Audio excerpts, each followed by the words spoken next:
अस्सलामुअलैकुम, good morning all. આજની સભામાં હાજર સંસ્થાના પ્રમુખ અયુબભાઈ કાકા સાહેબ, જોઈન્ટ સેક્રેટરી યશુભાઈ મલ્લા સાહેબ અને ભૂતપૂર્વ આચાર્ય જે મારા આચાર્ય હતા જનાબ ઇકબાલ પટેલ સાહેબ, સંસ્થાના અન્ય સદસ્યો, ઇન્ડિયન વિભાગમાંથી પધારેલ ઉલમાએ કિરામ, મંચસ્થ મહાનુભાવો, ગામજનો, વાલીઓ તેમજ મારા વાલા વિદ્યાર્થીઓ, આજના 78મા સ્વતંત્ર દિનની હાર્દિક શુભેચ્છા પાઠવું છું। મિત્રો, 15મી ઓગસ્ટ 1947ના દિવસે આપણો દેશ આઝાદ થયો। આપણે બધા જ જાણીએ છીએ કે તે સમયે આપણો દેશ આયાતકાર હતો। આયાતકાર એટલે કોઈ પણ વસ્તુ અહીંયા નહીં બનતી હતી। આપણે કોઈ પણ વસ્તુની જરૂરિયાત હોય તો વિદેશથી મંગાવી। આજે આઝાદ થયા અને 77 વર્ષ થયા છે। આપણા દેશે દરેક ક્ષેત્રે ફેરફાર કરે છે। વિજ્ઞાન ટેકનોલોજી હોય, કોમ્પ્યુટર સોફ્ટ હોય, ઉદ્યોગ ક્ષેત્રે, દરેક ક્ષેત્રે ફેરફાર છે। એટલે આપણો દેશ વિકાસશીલ દેશની હરોળમાં આવીને ઉભો છે। હજુ પણ એક સ્ટેપ હજુ આપણે પાછળ છે, હજુ વિકસિત દેશના હરોળમાં આવેલા નથી। આપણા દેશની વસ્તીની વાત કરું તો 146 કરોડથી વધારે વસ્તી છે, પણ આપણા દેશમાં એક એડવાન્ટેજ એ છે કે મોટાભાગની વસ્તીનું પ્રમાણ નવયુવાનો છે। તો હજુ પણ આપણને તક છે કે આપણે વિકસિત દેશ તરીકે આપણા દેશને સ્થાન અપાવી શકીએ। એના માટે આપણે જાણીએ છીએ કે ભાઈ જ્યાં નવયુવાની સંખ્યા વધારે હોય એ દેશમાં પ્રગતિના ચાન્સીસ વધારે હોય છે। એના માટે નવયુવાનોએ શિક્ષિત બનવું પડશે। સાથે સાથે આપણને આપણા જીવનને, આપણા હેલ્થને નુકસાન કરે એવી વ્યસન નશીલા પદાર્થોથી દૂર રહેવું પડશે। મારે નહીં કહેવું જોઈએ, પણ સત્ય હકીકત છે તે હું તમને આજે રજૂ કરું છું કે ભાઈ આજના નવયુવાનો કોઈક ને કોઈ વ્યસનમાં સંકળાયેલા છે। કાં તો ગુટખા, તમાકુ, બીડી, સિગરેટ, હુક્કો, દારૂ, તમે જોઈ શકો છો। આપણને પહેલા એમ હતું કે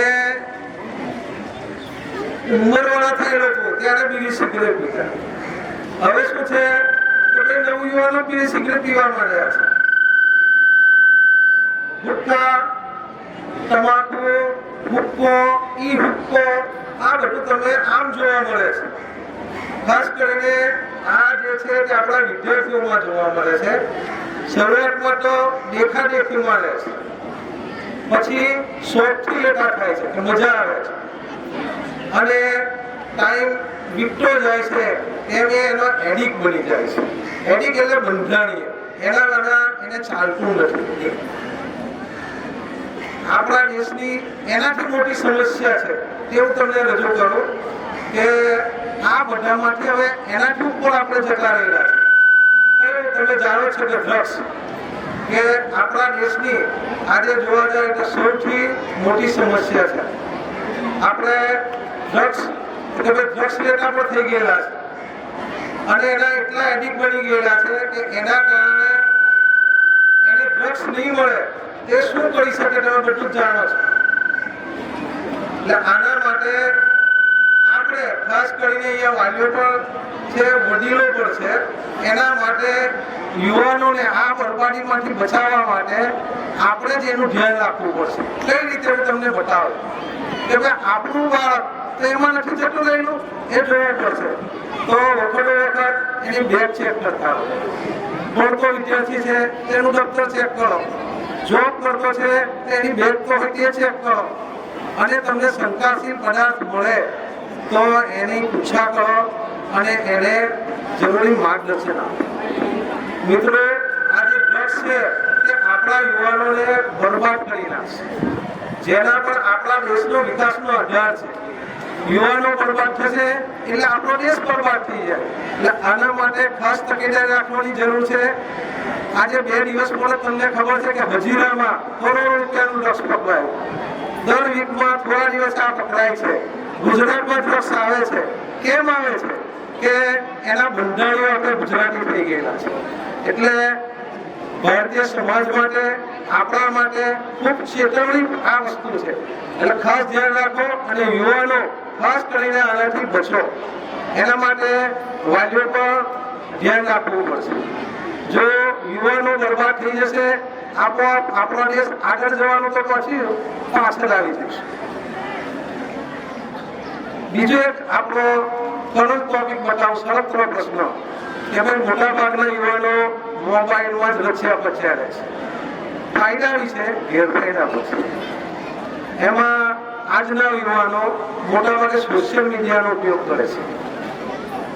સદુપયોગ કરો વેલ એન્ડ ગુડ છે, પણ મોટા ભાગના લોકો એનો મિસયુઝ કરે છે, દુરુપયોગ કરે છે અને એમાં મજા આવે છે.